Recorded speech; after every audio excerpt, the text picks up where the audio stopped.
Om Shanti, everyone. And good evening to you. I suppose you're all doing well and you are ready for us to go through the points of Baba's Murli, the threads of Baba's Murli. And the Murli of Sunday actually have got some very clear threads that we should study more and understand deeper. And then, of course, practice it for this week. So one of the first threads of the Murli of the 23rd of October 1999, Baba talked about being constant servers. So he was talking about happiness, and he was talking about how we were all happy to listen to him speak the Murli, whether we were in Madhuban, whether we were in the meditation hall, history hall, or we were abroad. There was a happiness in our hearts listening to him. So then he took up this thread of happiness and he connected it to serving. So he said that we needed to be constant servers, because when we serve in a certain way, we actually bring happiness to people's hearts, and we're able to remove the sorrow of the whole world.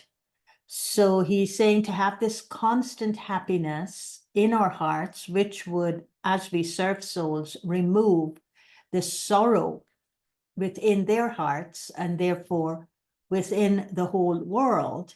He says we needed to be constant servers. And a constant server is one who makes Baba his or her companion. So when we serve with Baba as our companion, then there is this constant happiness in my heart. And that constant happiness is what is used to serve other people so that they could experience Baba through that happiness in my heart. And by experiencing Baba through the happiness in my heart, their sorrow will be removed. And then Baba asked the question that, are we such companions? Are we such service companions with him? Because when we are service companions with Baba, we are able to transform the world. And we're transforming a world of sorrow into a world of happiness.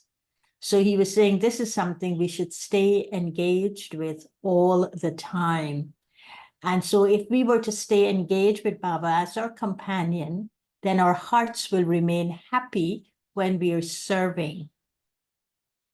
And we wouldn't just get tired after 4 or 6 hours of service, nor would we set aside 4 or 6 hours of service for service, and then we get on with other things, leaving Baba behind. But he says that we have to keep Baba with us so that our hearts could be happy. So even while we were sleeping, that happiness could reach out and serve others. So we are not servers of just 5 hours or 4 hours or 6 hours, but we are, and he was using the word constant. We are constant servers. And then he went on to say, as constant companions of Baba and constantly serving, we would realize that at the confluence age, as Baba's companions, we are playing a special part on the stage of service. And this special part will be recognized by us at every second. So it's not that 1 second I'm playing a good part and the next second I'm playing a not so good part. Or I see myself as Baba's companion at one level, very happy. And then at another level, I am Ravan's companion and I'm very unhappy. he doesn't want to see that fluctuation in us, but he wants us to recognize our parts on this stage of service and how we are playing this part at every second. So then Baba talked about this combined form that is very important to experience this constant stage of serving. And he says the combined form that we need to be aware of is the combined form of remembrance and service. So we have to look at this. Is my service and my remembrance combined when I am serving?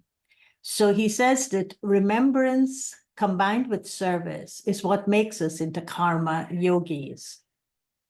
So as a Brahmin, of course, I practice Raj Yoga, and Raj Yoga actually involves other yogas, one of which is karma yoga. So Raj Yoga means I am in yoga with the highest, with God, and I'm doing actions. So Baba is saying this Brahmin birth is the foundation of being a karma yogi. So the foundation of being a karma yogi is to have remembrance and doing service. And he says there's nothing else you have to do. This is all you have to do. You have to be in remembrance of Baba and you have to serve. So he says, and you have to do this with every breath, and you have to do this at every second. So in other words, every breath I take is a breath dedicated, or it's a breath taken in Baba's remembrance, and it's dedicated to serve others. So remembrance and service, he says, should be simultaneous. And then he asks us if we had this balance. Do we have, he says, do you have this good balance of remembrance and service? So for instance, if I am spending all day doing service, he says, if you're doing 100% service, do you also have 100% remembrance? Or is there a difference? I would have 100% service, but I'd have 10% remembrance. And then he says that a karma yogi is one who's got this balance. And what it means is that the karma yogi acts, serves, while staying in Baba's remembrance. They have mastered this balance of remembrance and service. So he was saying to us, we have to now master this balance of remembrance and service. And we have to check ourselves to make sure that it's not that I'm doing service all the time, but then I forget to have the remembrance. And so the remembrance is sporadic. The remembrance is only sometimes, or that I'm sitting in remembrance all the time, but I'm not doing the service. I'm just doing service sometimes. So he says it's got to be balanced. It's got to be the same amount of time that I give to service. That's simultaneously the same amount of time I should be in Baba's remembrance. And the example he gave is like the soul and body. The body cannot operate without the soul, and the soul cannot operate without its body. And so the soul and the body, it's a jivatma. It's a combined of the two entities. And so together, we do actions together, we do everything we have to do. One cannot operate without the other. So Baba was saying, in the same way, let remembrance and service be in a combined form. The same way the body and soul are combined in order to act. And then from from having this remembrance and service as a karma yogi, then Baba took up the thread of remembrance and he connected it to self-respect. He said that remembrance means to be equal to the Father. And so when there is this remembrance that brings me close to Baba and makes me feel equal to Baba, I then remember my self-respect. So remembrance of Baba or remembrance of becoming equal to Baba is a remembrance of my own self-respect.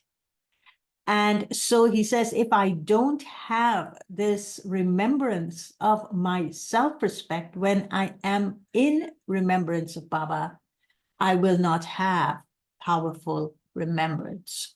So this is something I feel that we should experiment with this week, that when I'm in remembrance of Baba, am I seeing the soul equal to Baba? Even if it's just one quality, one divine virtue, one power, one title.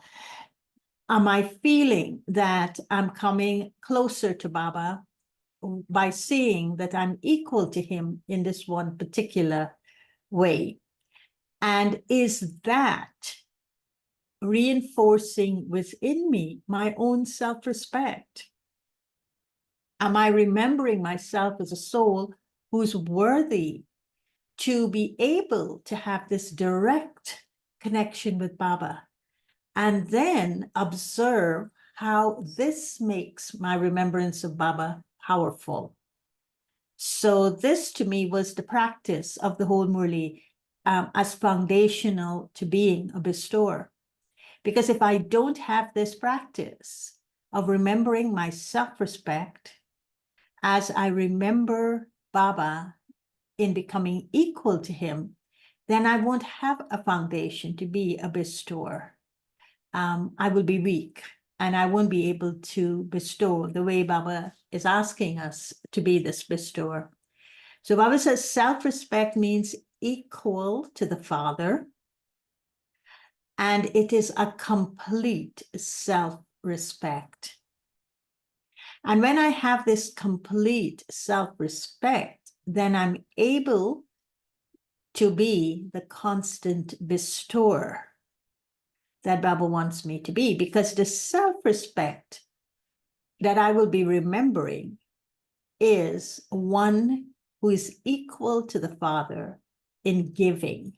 So I want to become equal to Baba. I want to serve the way Baba serves as a bestower. So in other words, that will then develop my capacity, will develop my way of being as a devta, one who gives, not a lefta, not one who takes. So let's pay attention to that Baba's remembrance to become equal to him. I remember my self-respect in doing so. And when I remember my self-respect in doing so, I am then able to be a constant bestower, because being a constant bestower is to be equal to Baba in giving all the time. And for that, I need to remember my self-respect of being a devta, one who gives, not one who takes. And then Baba went into talking about becoming bestowers and what is a bestower. So he said he was checking the stage to see to what extent we had the capacity to be bestowers, or to what extent we lack that capacity to be a bestower. So Baba said, okay, he's saying you need to become equal to him. So he's describing himself as one who gives, as a bestower. So he's saying that Baba never thinks of taking anything. Baba always only think of giving. And even when he tells us, give up your weaknesses, give up your defects, give up whatever, even renunciation of renunciation, even when you do something good, just give it to Baba, give it up. He says, even when he asks us to give everything we have to him, he never takes anything, right? Because he gives us in return. He takes everything old from us, and he gives us everything new in return. So Baba's slogan, Baba's fundamental slogan that he uses to describe himself, and which is now connected to the law of karma in terms of accumulating rapidly, is to receive means to give to the Father. So for me to receive anything, for me to take anything from Baba, I first of all have to give something to him. And he says this is something to understand from the way Baba operates in becoming equal to him. So he never takes it from us, even though we give it to him, but that old that we offer, he transforms it and makes it into new. So I suppose here, it's like we live in a world in which people are giving us all sorts of bad vibrations, all sorts of bad words, all sorts of bad actions. You're seeing it over and over again. And it's like they're giving it. That's what they're giving out all the time. So what Baba is saying, if we are the bestowers, even though we are surrounded by all of this not good things, by giving, like Baba is giving, changing all those old things and making it new, by giving out the new things, we will be able to transform people's hearts and remove the sorrow from the world, as he said earlier, because then our hearts would be full of happiness. Our souls would be full of that happiness. And so even though there are lots of negativity around us, we will still be able to just give the way Baba gives and change the old into new. And then Baba went on to asking us about the call of the time for us. So as you know, we started the Call of the Time dialogues around that time. It was around 1998 that we started it. And I think the one that he was speaking about is the one that was held in India in 1999. So Baba says he loves this topic very much, which is the topic of the call of the time. And Baba was looking at a few things. He was looking at the time that we are living in. And he was also looking at what was the call of the time to us children in that present moment, at the present moment. And so he's saying that we had to think about this for ourselves, because we give lectures on it, we talk about it, we try to explain it to others. But he says at this point in time, we should be asking ourselves the same question that we ask others. And that question is, what is the call of the time for me at the present time? What is it, Baba is asking? What is the present time calling for me to do?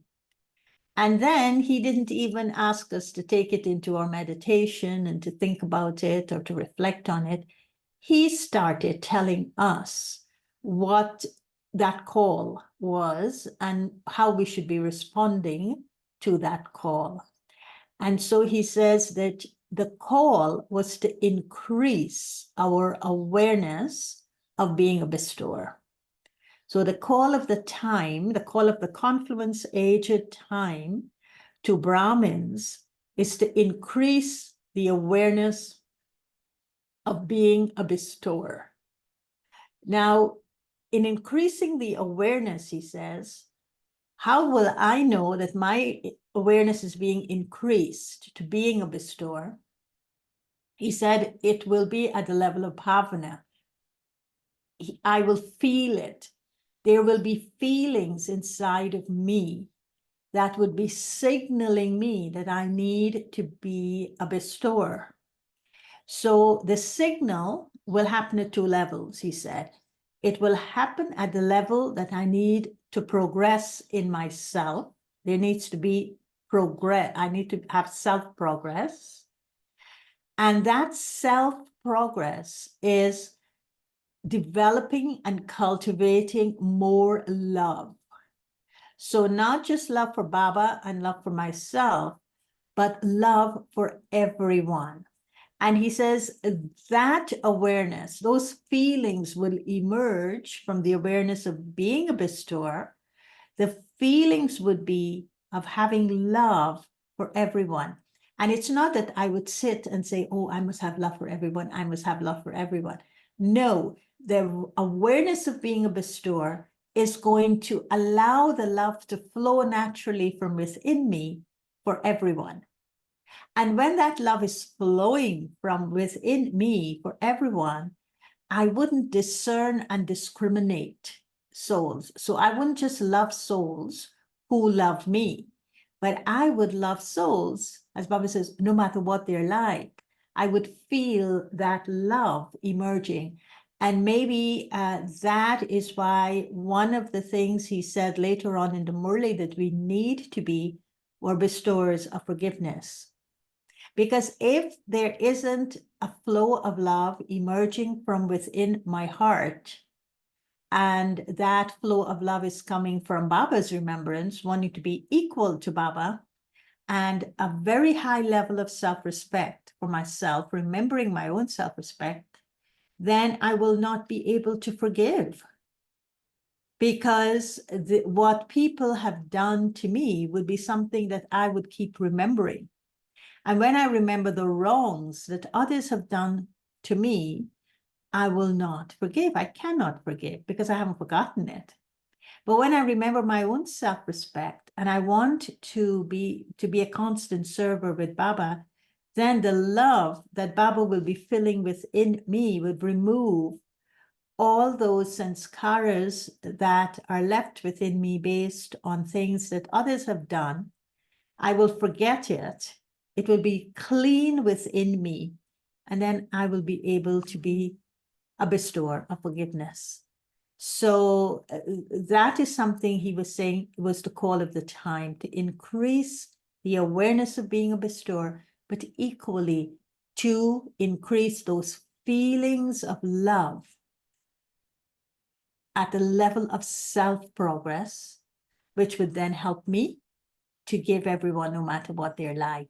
And then Baba went into describing a description of what being a bestower meant.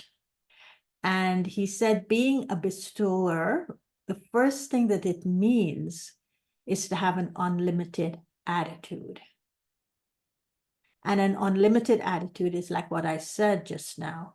It's an attitude that doesn't carry the faults of others. It doesn't carry prejudices. It doesn't carry biases. It's just full of benevolent. It just wants to bring benefit to everyone. The other thing that a bestower means, he says, is to be an ocean of forgiveness, a master ocean of forgiveness.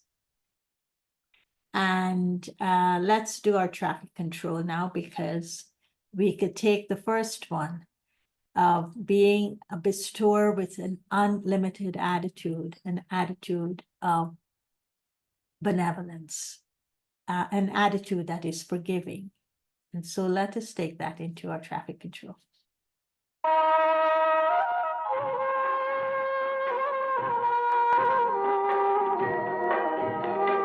योगी बनो ज्ञानी बनो योगी जीवन है प्यारा योगी बनो ज्ञानी बनो योगी जीवन है प्यारा काम क्रोध मद लोभ मोह वश आज है सब मोहताज योग लगा कर पाप मिटा ले स्वर्ग सजा ले तू आज काम क्रोध मद लोभ मोह वश आज है सब मोहताज योग लगा कर पाप मिटा ले स्वर्ग सजा ले तू आज जन्म जन्म की प्यास बुझा ले पावन बन कर आज योगी बनो ज्ञानी बनो योगी जीवन है प्यारा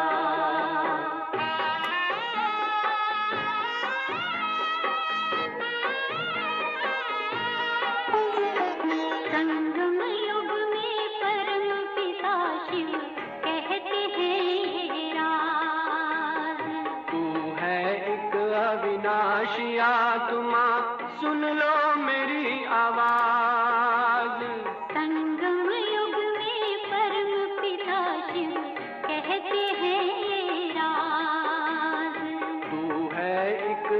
अविनाशी आत्मा सुन लो मेरी आवाज। सुख शांति और पावनता से झोली भर लो आज। योगी बनो ज्ञानी बनो, योगी जीवन है प्यारा।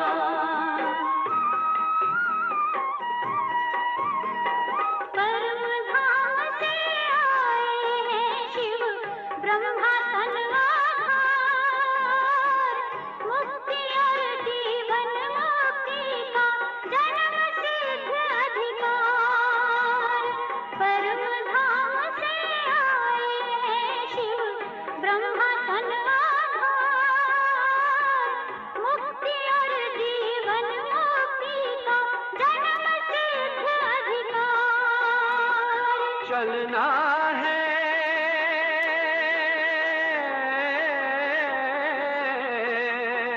चलना है घर वापस, अब तो यही ज्ञान का सार। योगी बनो ज्ञानी बनो, योगी जीवन है प्यारा। योगी जीवन है प्यारा, योगी जीवन है प्यारा।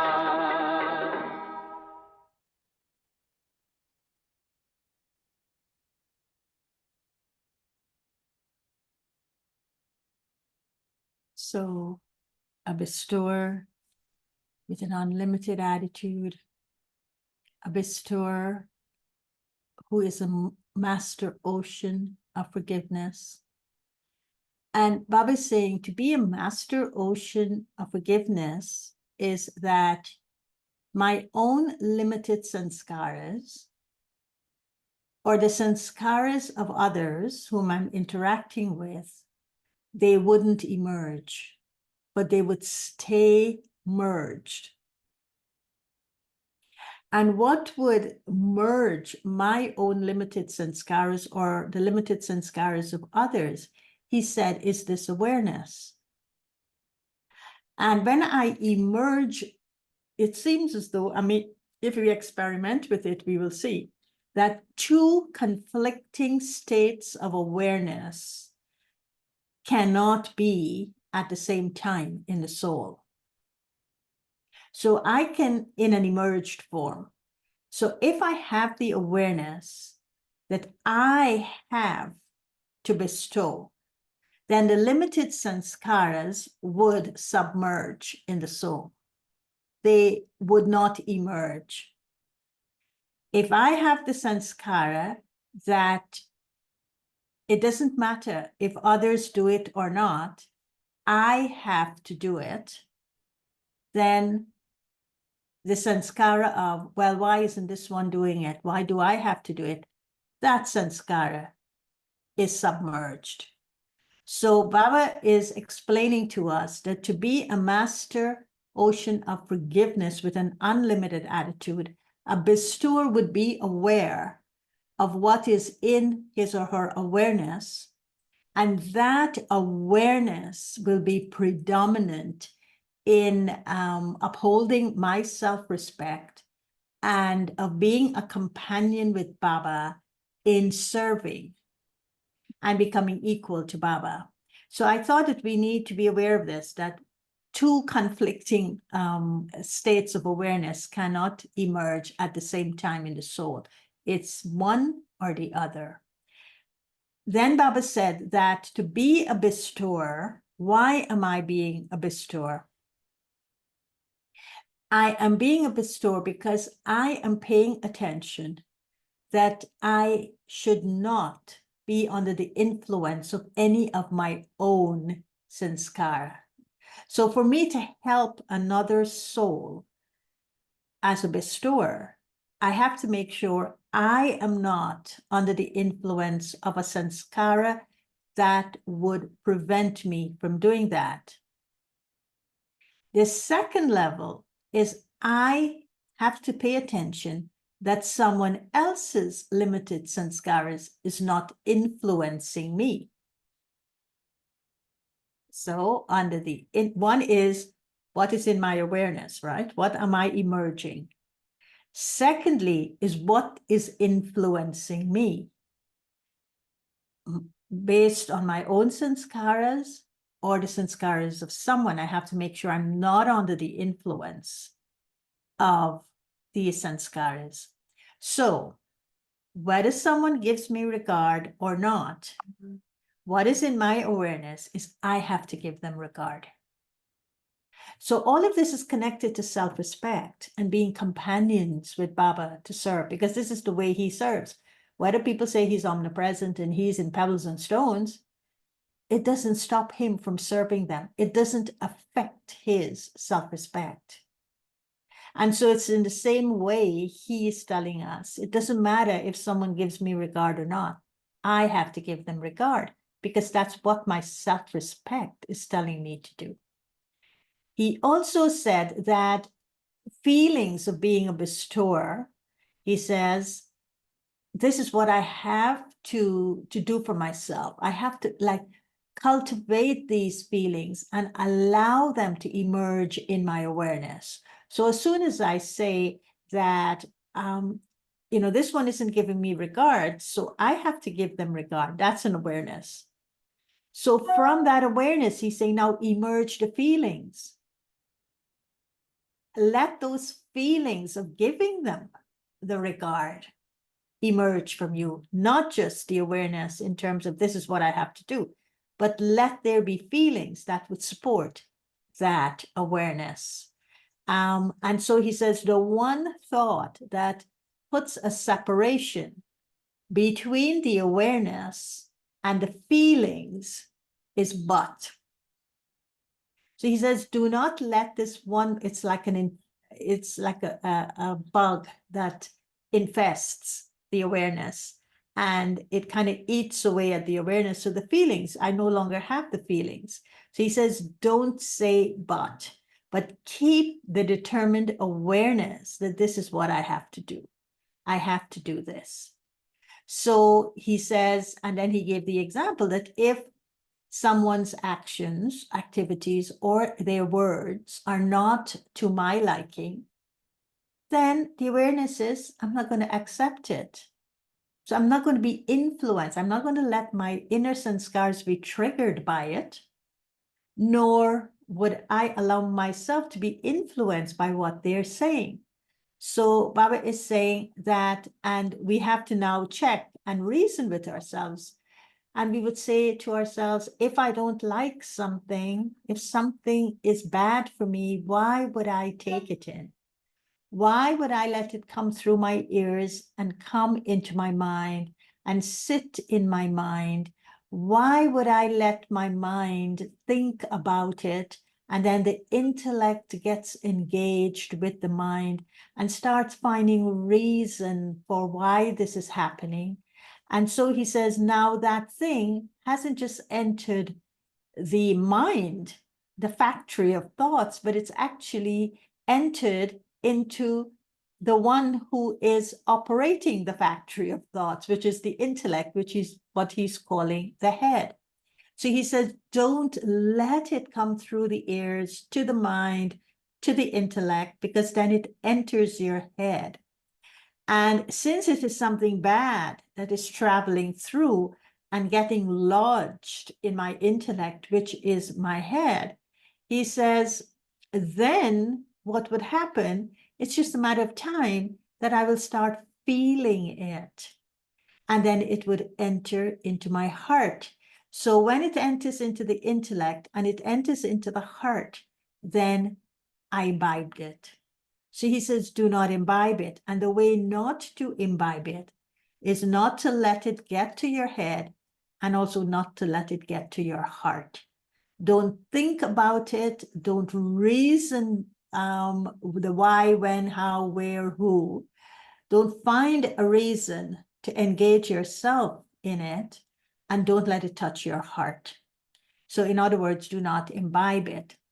So Baba says, if I'm saying to myself that I want to be this bestower, then what I'm saying is that even if I'm looking at someone's bad activities or bad words that I don't like, then instead I could be doing something And that is, I can be having good wishes and pure feelings.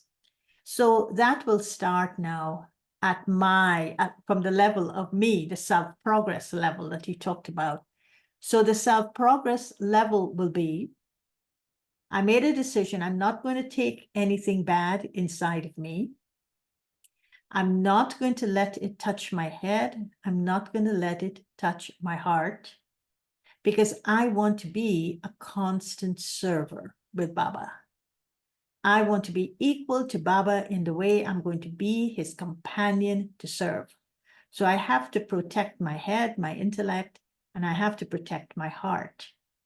And he says that the way that you will do this is that you would now create good wishes and pure feelings. You would concentrate your awareness with, I have to be a bestower, and I have to give love, or I have to give happiness. So I have to be the ocean of forgiveness. I have to have an unlimited attitude. So when I say that, then I am then cultivating or generating good wishes and pure feelings, because my head isn't being influenced, nor my heart isn't being affected.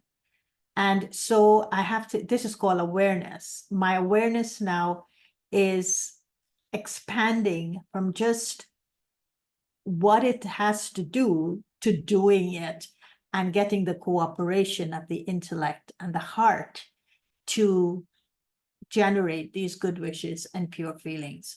So Baba is saying is that if I don't do that, then I will end up struggling even to serve in the limited hours that I serve. And I will never be able to see myself as a constant server with every thought, with every breath, and at every second. So Baba says that if I'm able to cultivate as a bestower these good wishes and pure feelings, then he says, it will naturally flow through my thoughts, my words, and my actions, and then into my interactions with others, into my relationships with others. So he says, this is the call of the time. This is the practice that we need to become bestowers. So when we're thinking of ourselves as bestowers, we're thinking ourselves of serving with every breath and at every second. We are recognizing the importance of keeping our heads, that is our intellects, empty, of engaging with things that I do not want to imbibe. And so then I'm able to keep the intellect connected to Baba and stay with Baba as my companion, because it's yoga of the intellect that will do that. And then I'll be able to keep my heart constantly clean. And I will experience being that instrument for God's service and being his constant companion at the level of bhavana, at the level of feelings. And so he was saying that is what he means when he says the call of the time is for us to be bestowers. That is what he saw, and that was what he was describing. And then he asked us, he reminded us about a promise that we made.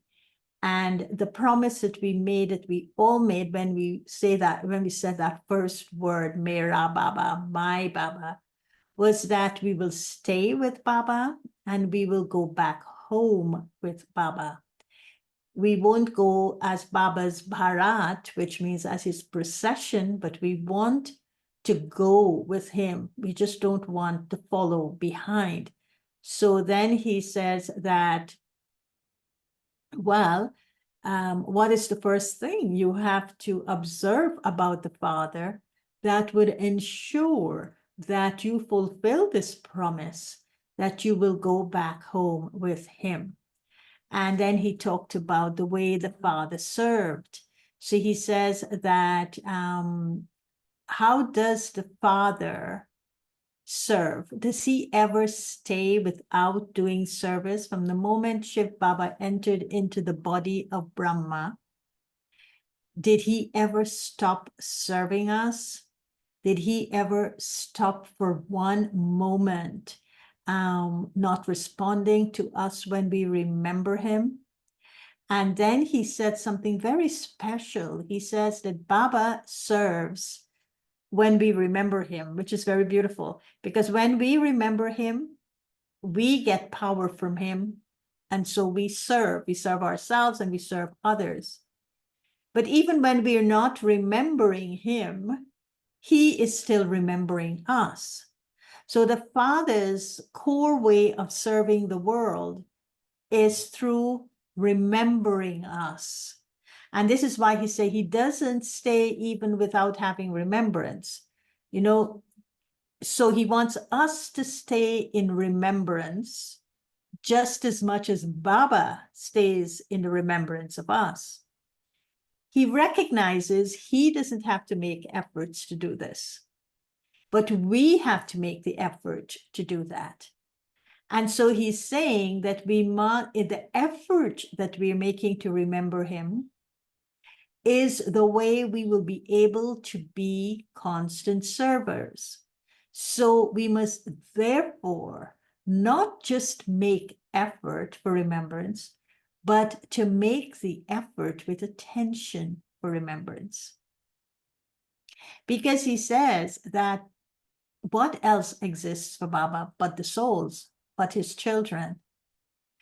For him, there's just souls and the remembrance of souls of the Supreme Soul. And there's the remembrance of the Supreme Soul of us souls. Even though we are all number-wise, he still remembers us. And so he says, otherwise the Father can't exist without the remembrance of you children. Now, this is also something very beautiful, because when Shiv Baba, the incorporeal Shiv Baba, enters into the subtle and corporeal world, his existence is felt through this process of remembering.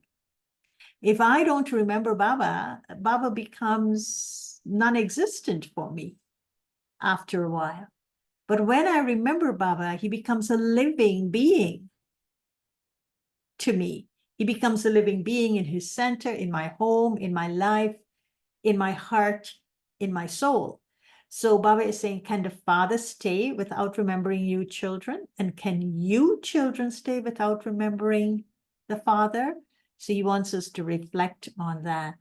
So then he's reminding us that what did we hear after describing that whole thing of being a bestower?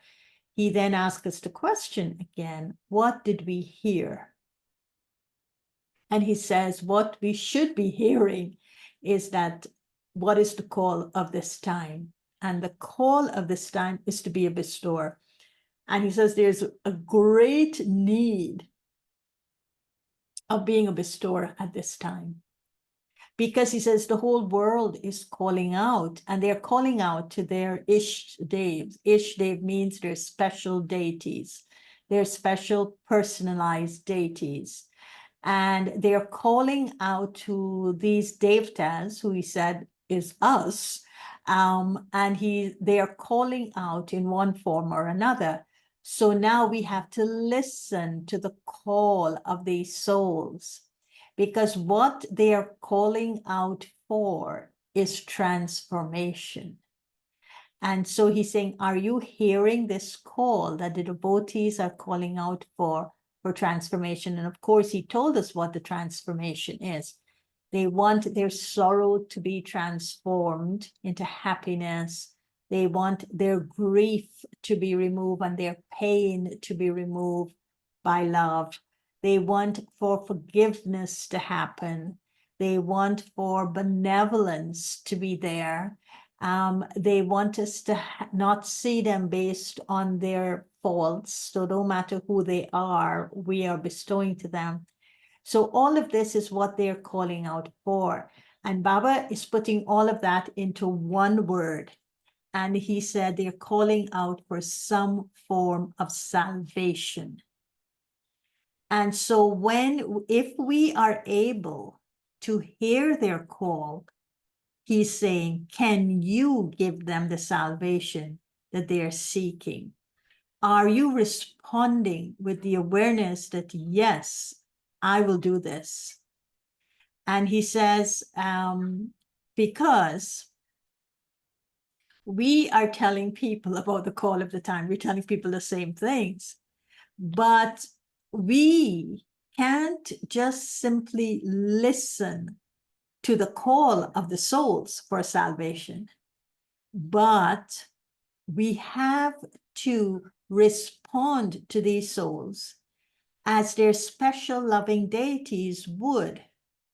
And the way the special loving deities would respond to these call from souls for salvation is to let our forms of being a bestower to emerge. So it's not just I listen and I hear, but what is the awareness that emerges and what follows that awareness in terms of feelings and in terms of unlimited attitude and in terms of merging those sanskaras that would take us beyond the limitations of the sanskaras we're using now. So that is what we have to, this is how we have to respond. So he says, if we respond in that way, then we're responding with an unlimited attitude, but also a master ocean of forgiveness, but also unlimited sanskaras. And we're responding thinking that no soul should be left behind. No soul should be deprived of their inheritance from Baba. He says, otherwise people will put a garland of complaints around our necks. And so we won't want that. We won't want a garland of complaints when they come back to worship us on the path of bhakti rather than a garland of flowers. Maybe they'll be putting a garland of thorns because somehow they would remember that we didn't respond in the way we should have, and we didn't bring them close to Baba the way we should have. And then Baba was talking about, sometimes when he talks about bestower at this very elevated level, we think it's not possible for us to do. And so maybe he's just talking to the daddies. And so he says, no, I'm not just talking to the daddies and to the seniors. I'm talking to everyone. I am saying everyone has to be a bestower because that is the call of the time right now. And it is for everyone. So Baba then went on to say, can one who came just 1 year or 1 month, if you could call yourself, or 1 day for that matter, if you can call yourself a Brahma Kumar or a Brahma Kumari, it means that you have a right to the inheritance that Shiv Baba is giving through Brahma, through Father Brahma. But the subtle thing here, to claim the right to the inheritance, and before you call yourself a Brahma Kumar or a Kumari, you must accept Brahma as your father. Because if you don't accept Brahma as the father of humanity, you cannot call yourself a Brahma Kumar or a Kumari. But even if you do call yourself a Brahma Kumar or a Kumari without recognizing Brahma, the father, he says, then you won't be able to claim that right to the inheritance. So he was saying, understand, recognize with that understanding what it means to be a Brahma Kumar or a Brahma Kumari. And what it means is to claim a right to the inheritance of Father Shiva through Father Brahma. So that was very clear about Brahma Kumars and Kumaris and the inheritance that we have to claim. And then he said that this doesn't have to take a whole lifetime. It can take 1 month, it can take 1 day, that you could receive your inheritance. But as soon as you receive that inheritance, you become a bestower, because then you become an instrument that Baba uses to serve others. And so he says that, and that's where the whole thing of bestower starts. So it could even start within a second of that recognition. And then I start giving. I become a devta. That's what my complete state of perfection is to be a devta. So Baba says that if you forge a connection with the Father, and you consider him to be your father, right? If you forge a connection with Shiv Baba through Brahma Baba, and you consider Brahma Baba to be your father, the father of humanity, then you could claim that inheritance in even one day. He says, otherwise, you would be here calling yourself a Brahma Kumar or Kumari even, but your awareness will be something like, oh, it's very good here. There is some power here. I do understand, but you know what? It's not enough for me. I need something else. But he says, now become children who will claim a right to the inheritance, and not just to become those who are living on the periphery of the Brahmin family, 1 foot in and 1 foot out, because you just want to observe and understand, but you don't want to claim the inheritance. Because he says, the bottom line is, if you accept Baba as your father with your heart, then you can claim a right to that inheritance in one day. So you have to have feelings for Baba. You have to recognize him as yours, not just as a God who live up in the sky, and one day I'll recognize him. But as of now, I'm observing what is going on. So Baba says that the benefit of being a Brahma Kumara or Kumari is not just for this one birth, but it's a benefit that you have. The right to the inheritance is beneficial, not just for one birth, but it's for many, many, many births. So depending on what time you came to Baba, that's the amount of time you are using in this one birth to claim an inheritance for many, many births to come. So he says, as a Brahma Kumara or Kumari, there is nothing but benefit in your life. So then Baba wants to draw our attention. He was drawing our attention to another aspect of efforts, because he saw in the results that he saw when he checked our stage of being a bestower, he saw that we had very good courage. And we also had an aim. But what he saw, there was a difference between the aim that we had for ourselves and the qualifications to accomplish that aim. And so he says the aim is to be the first number. But he says that the qualifications were missing. So even though I say I want to be with Brahma Baba from the beginning of the Golden Age onwards, or I want to be of the Sun Dynasty, this is my aim. The qualifications to accomplish that aim, he says it wasn't there. So the aim is not enough. We also have to pay attention to the qualifications to fulfill the aim. And then he says, well, what is the reason for this, this difference between I have an aim to do something, but I'm not able to accomplish the aim because I'm not somehow inculcating the qualifications. So he says, actually, it's not something very deep. It's a pattern of behavior that we have that's coming from sanskaras that we need to change.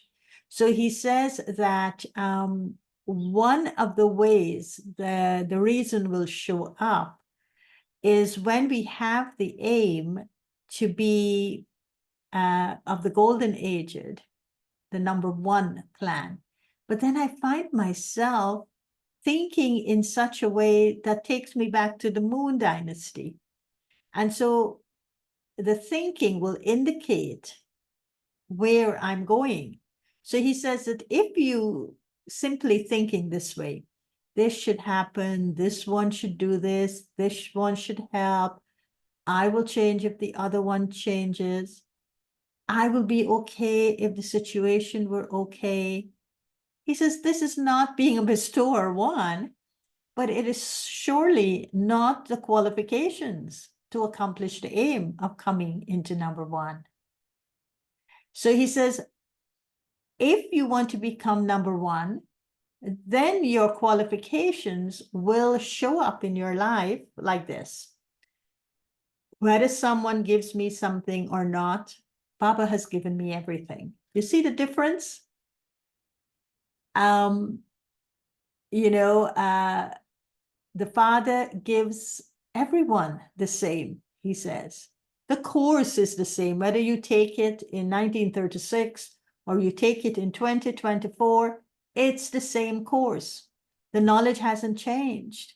The dharna hasn't changed. The maryadas haven't changed. It's the same course. Now, we may use different ways of giving the course, but he says the knowledge is the same, which he says God's sustenance of study is the same.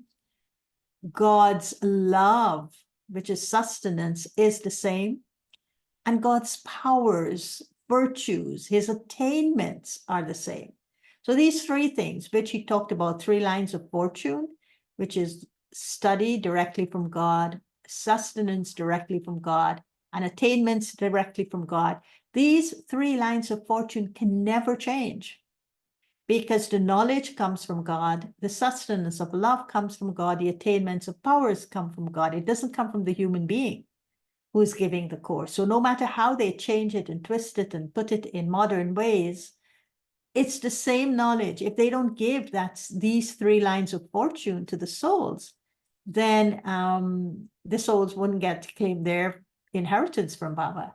So he's saying, as far as he's concerned, he's giving the same, whether it's 1936 or 2024, he gives the same for the inheritance. And God, it still is overflowing as it was in 1936. It hasn't become less. It still is overflowing. It's full and overflowing. Just think about it. How many people have taken love from Baba, Gyan from Baba, attainments from Baba, but it's still overflowing. It's still full. Nothing has become less in it. So he says that it's enough for every soul on earth to take from. But the deal here in accomplishing the qualifications to suit that aim, to match that aim, is to be a bestower. And so he then talked about this whole thing of desire. He says, the more I give without having a desire to take, it's the more I will feel full. It means my treasures, my attainments will increase. The more I want respect, the more I should give respect to others, because in giving the respect to others, it increases my own respect. So the philosophy of karma here, when Baba says, I have come to teach you the philosophy of karma at the confluence age. So the philosophy of karma here, of being a bestower, is the giving of something is not giving, but the giving of something means to receive and to get and to increase it. So what is the hardest thing to give? Is to give something that someone else isn't giving to me, to give respect when someone is not respecting me, to give love when someone is bothering me. And so he says, but that's the time, according to the karmic law, that's the time to increase respect for myself. And that is in giving it to someone who cannot give it back. So it's like, it makes me uphold my own self-respect and increase the capacity of my self-respect or my love. And so he says, understand that never take things like respect and love, and I'll never be needy for this, but instead you continue to give. And in that giving, you will receive. So I know that this may be difficult for us to do, but Baba is saying that this is the philosophy of karma we need to dig deeper into and to apply in our lives if we want to inculcate the qualifications of being a bestower. If our aim is to be a bestower, then we have to really master this aspect of being ignorant of the knowledge of all desires. He says, let there be no desire for anything in a gross way or in a subtle way, because being a bestower means I am full. Baba has given me everything I would ever want. And so I'm not experiencing something that is lacking in myself, for which a desire would drive me to go after it. So I won't be in, you see, when you have a desire for happiness, you go in pursuit of happiness. And so you start looking for that happiness in the world outside, or in your relationships with others, or in possessions, or even, demanding from Baba things that you want. But what Baba is saying, ignorant of the knowledge of all desires, is with this awareness and the feelings connected to the awareness. I am full of all attainments because Baba has already given it to me as my inheritance. So that's what he wants us to have, and that is our self-respect. So he says, now, if my aim is to be a bestower, then I need to become full. And I need to understand how to stay happy and how to become full in a way that I would see perfection in that fullness. So, and I won't want anything from anyone because Baba is providing me with everything. And then Baba went on to talk to the double foreigners, and then he said this very beautiful piece on culture.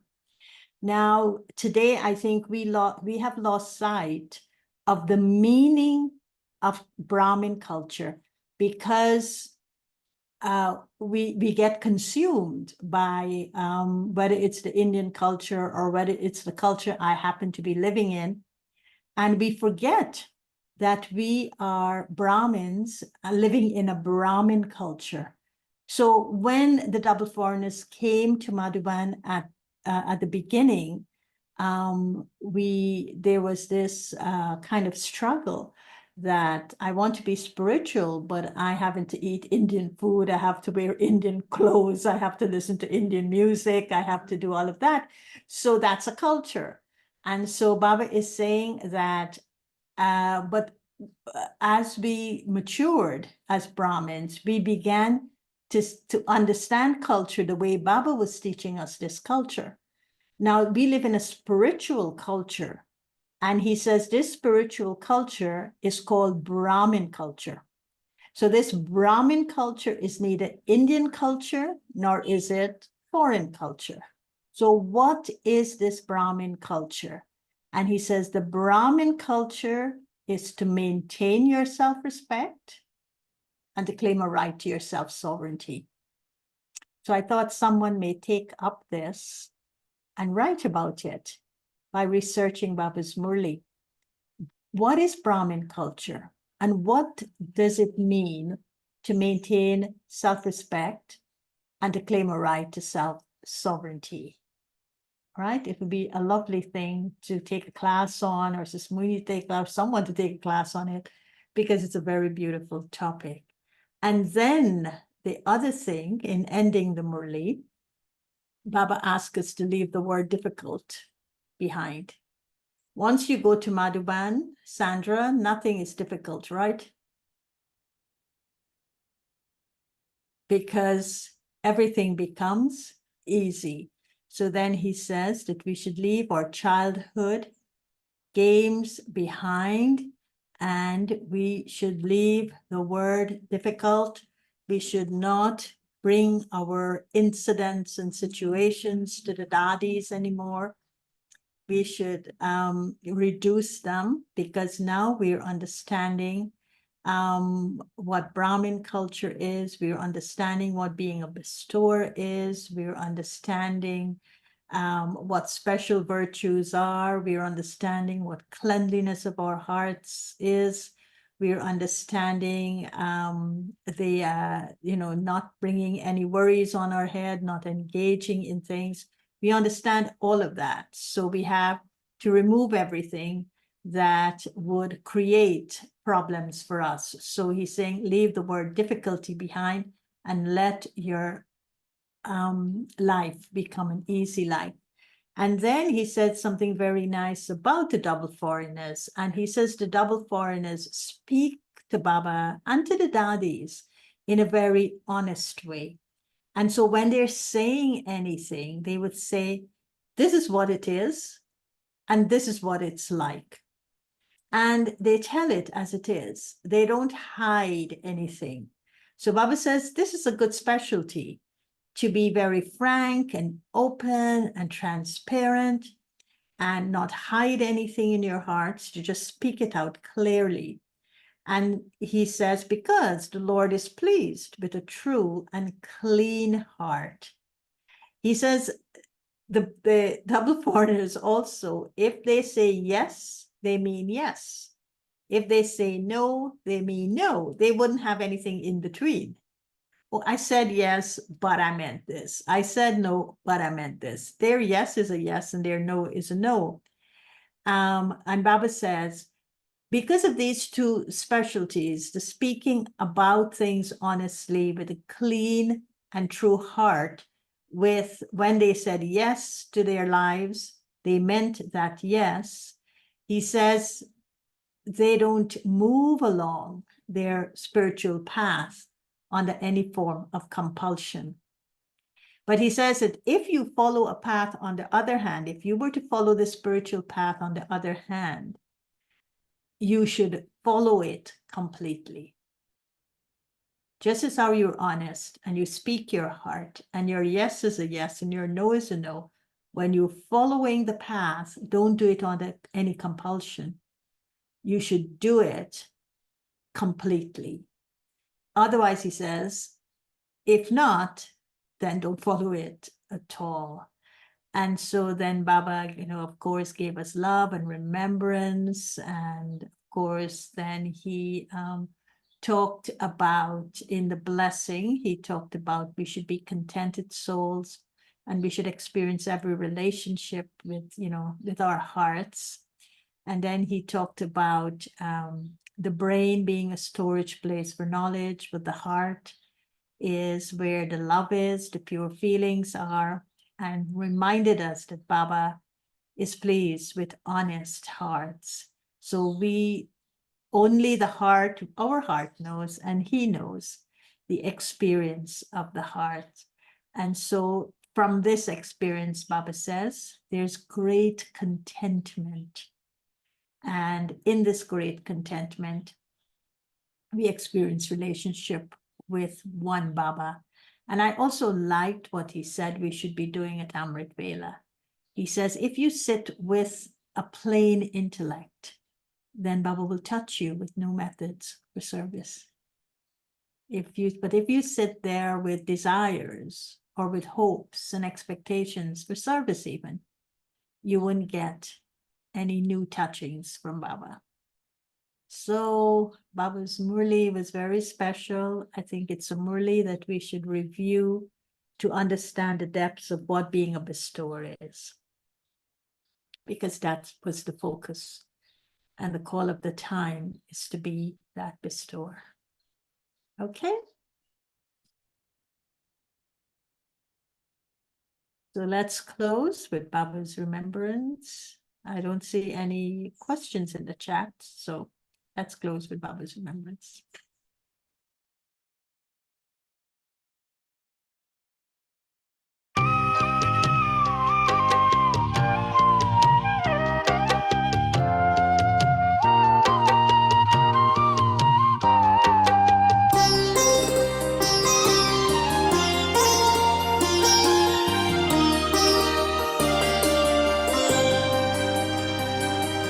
मेरे हृदय में